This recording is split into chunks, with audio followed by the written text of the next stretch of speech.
Okay, you guys are live.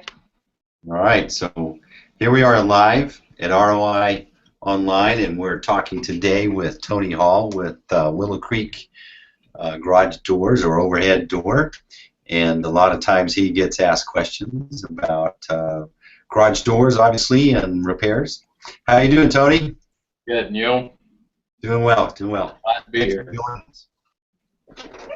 So, Tony, you've been getting a lot of questions about springs on garage doors, and that's the main function of a garage door. I've had to replace several. So the first thing I always ask is, what did I do wrong, and what should I have done as far as maintenance to prevent or help the springs last longer? Well, you really can't prevent springs from breaking, but lubrication on the lubricating oil on the springs certainly will help the life. Usually springs will last 5 to 7, maybe 8 years, depending on how often you use your garage door. But most people open their garage door probably 20 times a day. So what kind of lubricant should I use, and then how often should I do it? The times that I've done it, I sprayed maybe WD-40 or something on there, and then it drips all over the place. And what can I do better? Well, they do make a dry kind of a lithium, I think is what they call it, grease that you can put on them. It's a little drier than WD-40, but WD-40 is pretty good. You might have just used too much. You probably shouldn't make that big a mess. You might have put on too much. So more is not always better. Right. Okay. So that, I've tried to replace a garage door myself one time, and when I got to the spring and realized all the tools that are needed to do it right and how dangerous that might be, tell me some of the things that if I was going to, or someone was going to replace that, what do they need? What do they need to consider? What's all the pros and cons of doing it yourself? Well, I would say first of all, can you afford to get hurt? And most people would answer, no, I can't afford to get hurt. And so they need to call a professional, whether it's me or someone else that knows what they're doing and has the correct tools. But you're going to spend $100 in tools just to repair that spring. So you need to just call a professional and let them do it.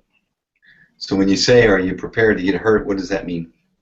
Well, the springs, whenever you get them to the right tension, they back a lot of power, and I've seen people break an arm, break a wrist, or sprain their wrist very badly. And can you afford to have that happen to you?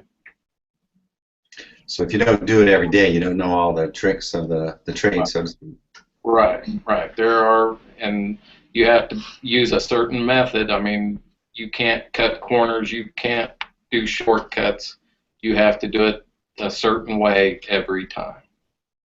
So, okay, so I got these springs. Some doors take 1 spring, 2 springs. Mine has 2 springs. All right. Is that common?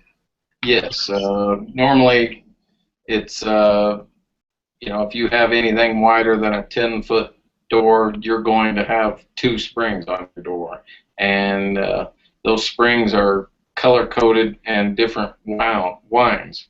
In other words, the spring is wound in a different motion from one side to the other. You have to know which side that particular spring goes on, and if you don't put it on the right way, then you are going to have problems and you will get hurt. Okay. So if I have to go buy $100 worth of tools and I have to sit and spend time on YouTube, I guess, watching you walk through step by step on this, what's it usually cost to just have someone that's an expert show up and handle it? Normally on a 16-foot wide double car garage insulated door, you've got 2 springs, and we recommend that if one's broke, you just well replace the other one, or it might be 1 week, it might be 1 day, it might be 6 weeks, but that other spring is bound to break soon. So you just well replace them both, and we can do that job. It takes us about 90 minutes tops to do that job, and normally we're in and out of there for less than $150 to the customer. Wow, so that not only saves me all that time, saves me a potential emergency visit, but also the cost of the spring wherever I would go purchase that spring. You can't buy them at Home Depot, can you? That's another thing. Most dealers, that garage door dealers or wholesale outlets that I buy the springs from, they will not sell to the normal public. They only want to sell to a professional garage door repair person. Because of the liability aspect. Right. So when do you know if your spring's about to go out? Is there warning signs? I don't know. No, there's no warning signs, and usually, 99.9% of the time, it's when the garage door is down. You are already in the house, and it might, in the middle of the night, just pop, and you hear something like a shotgun blast, and you go, "Wow, what was that?" And you walk out to your garage where you think you heard that noise, look up the spring, and it's broke. Right. No rhyme or reason to it. It's just it happens at that time.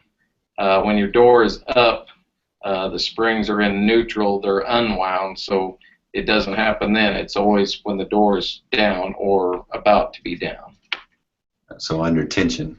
Right. So can the garage door work okay for a little bit with just one spring working? You can get by. It's very, very hard on your opener. The opener has nylon gears in it, and this puts a tremendous stress on them that, I mean, you operate your garage door 10 or 15 times with just one spring helping it up, and you're going to be spending money on repairing your garage door opener next. Okay. Plus the spring. So tell me a little bit about Willow Creek Overhead Door, a little bit about your background.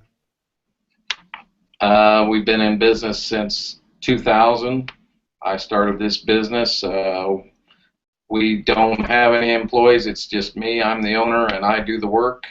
And we stay fairly small to where if someone calls and has a repair job or needs a garage door, usually we're there yet that day. Within 24 hours, 99% of the time, we have you fixed up. So what's the advantage of being a one-man show as opposed to some of the folks that have multiple repair folks? Well, I don't know if it's a plus or minus, but when I do the work, and if something goes wrong or haywire, and the homeowner later on calls and says, "Hey, I don't think this was done right," I get the call, I answer the phone, and I can tell them exactly what I did and not have to go to an employee and say, "Well, did you do that right?" Or, you know, maybe my employee didn't do this in the correct manner. So I'm the person for the brunt of everything. Okay, excellent. So I guess when you're over repairing the spring, or you're going to check out all the rest of the door to look for any other things that might need attention that the homeowner may not be aware of, or tell me about that process. Well, when we do install a new spring or set of springs, we do lubricate them. We go and check all the rollers, lubricate the rollers, the tracking, make sure the chain is tight on the opener. If they have an opener, 99% of the time we usually adjust their chain on their opener because it's loose. It over time catches slack, and eventually that can cause a problem. So we do that also for that charge. Okay. Well, thanks for spending a little time with us today. Is there anything that we haven't covered about springs, or that's a very common thing that needs to be repaired, I would imagine? We get a lot of calls. We get 4 or 5 calls a week doing this, and normally we can get their same-day service. Okay. And we carry springs on our truck, so we don't have to go and measure the spring and then go to our supplier and get them. We usually carry the right ones on the truck. So Tony, just in case folks want to know, what's your service area and what's your phone number? Our phone number is 806-731-2999, and we service within a 75-mile radius of Amarillo. We're willing to go anywhere wherever we're needed. So if I'm in Childress, if I'm in Borger, Dumas. Yes, Canyon. We've done several jobs in Wildorado, out 25 miles from Amarillo. A lot of the other companies don't want to leave town, but we're not afraid to leave the city limits. Okay. Well, thanks, Tony. Excellent. And I guess we'll be covering the next aspect of garage door maintenance on our second hangout. All right. Thanks. Thank you. I thought that was